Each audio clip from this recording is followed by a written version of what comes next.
A long, long time ago in a galaxy far, far away, there were all of these little light beings just hanging out, enjoying life in that joyful and timeless dimension. And then one day, a very large, magnificent angel came to them. He had a very serious look on his face. He was looking for volunteers for a very important cosmic mission. We have this small, but very special planet out at the edge of the Alcyon galaxy called Gaia. It is quite unique, like a beautiful garden, and it is teeming with hundreds of thousands of different life forms. It has been something of an experimental station in the galaxy, and it has a most interesting humanoid life form that incorporates the very highest and lowest frequencies known in the cosmos. It is in fact the very epitome of dualism. On the one hand, it is an incredibly beautiful life form, and is capable of carrying the highest frequencies of love, light and joy, known throughout the whole universe. On the other hand, it is capable of carrying the densest and darkest frequencies the cosmos has ever experienced, frequencies which the rest of creation evolved beyond eons ago. Here is the current situation. Within the domain of time, this planet goes through periodic cosmic cycles. It is now coming to the end of two major cycles, a 2,000-year-long age of Pisces and the 25,000-year-long cosmic year in its journey around Alcyon, the central sun of the Milky Way galaxy. With the completion of this cycle, many things are coming to an end, and many things are about to begin. But most importantly, the planet is experiencing an infusion of light that is dramatically increasing its frequency. As during any major time of transition, there will be a certain amount of turbulence. Some of this will be geological, for Gaia herself is a living planet and is also evolving. But much of it also involves the hominoid species that dominates the planet. This will not be a particularly easy time for the species, especially for those who are sleeping and those who are vibrating at the lowest frequencies. As the frequency changes, it will create insecurity, which in turn will create fear.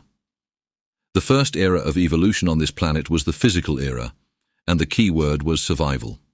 The second era, which is now ending, was the mental era, and the key word was logic. The third era, which is now beginning, is the era of the heart, and the key word is love. This is the highest frequency. Those who currently hold the reign of power on the planet are of the old order of the physical and mental. To the extent that they can make a graceful transition to a heart-centered and divinely guided life, it will be an easy transition. To the extent that they are unable to do this, they will experience much turmoil. So this is the current situation of Gaia. The reason I am here is to seek volunteers who would be willing to incarnate in humanoid form on the planet at this time, to help make this an easy and smooth transition. We have sent prophets and teachers in the past. Very often they were brutally persecuted or killed. In other instances they were set up as gods to be worshipped, and these humanoids built elaborate religions and rituals around them, and used these religions to control each other. They did everything except follow the simple teachings that were offered. So this time we are trying a different approach. No more prophets, saviors and avatars that they can use to create religions. This time we are sending in thousands, actually hundreds of thousands, of ordinary light beings with only two assignments. 1. Stay in your heart. Regardless of what happens, stay in your heart. 2. Remember who you are, why you are here, and what this is all about. Now that seems easy enough, right? Unfortunately, no. As I have said, duality has reached its peak on this planet. This species has perfected the illusion of good and evil. The greatest challenge you will experience is to remember who you really are, why you are here, and what this is really all about. When you remember, you will be able to stay in your heart, regardless of external events. So how will you know when you are forgetting? It is easy. Watch your judgments. The moment you notice that you are in a place of judgment, you will know that you have forgotten who you really are, why you are here, and what this is really all about. That will be your signal. Now here is the challenge. Life on this planet will require a great deal of discernment, wise evaluation of what is true, what is appropriate, and what is for the highest good, both for yourself and for the planet. In many ways, discernment is similar to judgment. However, you will know when you are in judgment and when you have moved out of your heart, when you are in a place of blame. Know how challenging that this planet can be. We know how very real the illusions on this planet appear to be. We understand the incredible density of this dimension and the pressure you will face.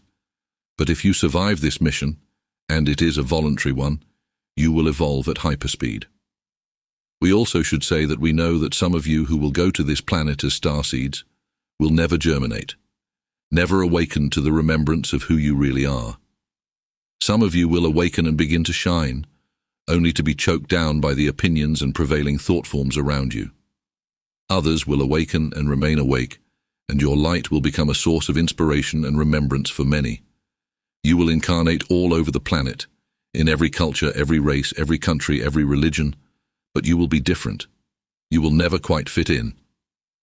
As you awaken, you will realize that your true family isn't those of your own race, culture, religion, county, or even your biological family. It is your cosmic family, those who have come as you have come, on assignment to assist in ways large and small in the current transition. True brotherhood and globalization in its highest form will come only in remembering who you really are, why you are here, and what this is really all about. It will come as you return to the true temple of divine presence, your heart, where this remembrance takes place, and from which you are called to serve the world. So, are you ready? Good. Oh, and by the way, there are a couple of other minor things I should mention. Because of the density, you can't operate in that dimension without a spacesuit. This is a biological suit that actually changes over time. There are many things we could tell you about this, but our orientation time is short, so I think you can just jump in and experience it. You should be forewarned, however. There will be a danger that if you forget who you really are, you may think you are your spacesuit, instead of the fact that it is simply your vehicle in that dimension. Once there, you will notice that there is an infinite variety of spacesuits, and a great deal of attention given to these. However, in spite of the infinite variety, because this, a planet of duality, they all fall into two basic categories called genders. Again, we really don't have time to go into this now, but you will find your relationship with your own spacesuit to be most instructive and interesting. The other little thing is this. In order to operate in that dimension, you will also receive a microchip called a personality. This is like an identity imprint that, along with your spacesuit, will essentially make you different from everyone else. This will allow you to participate in the hologram there, something they call consensus reality. Once again, there will be a real danger that you will become so engrossed in the holographic personality dramas that you will forget who you really are and actually think that you are your personality. I know it sounds rather unbelievable right now, but once you get there... Again, there is so much more we could tell you by way of orientation, but we think you can learn the rest experientially, on site. The only thing that is important is to remember who you really are, why you are here, and what this is really all about. If you can do that, everything else will work out fine. But take note, so few really do remember this. They stand out as different, and others call them enlightened or awakened and similar terms.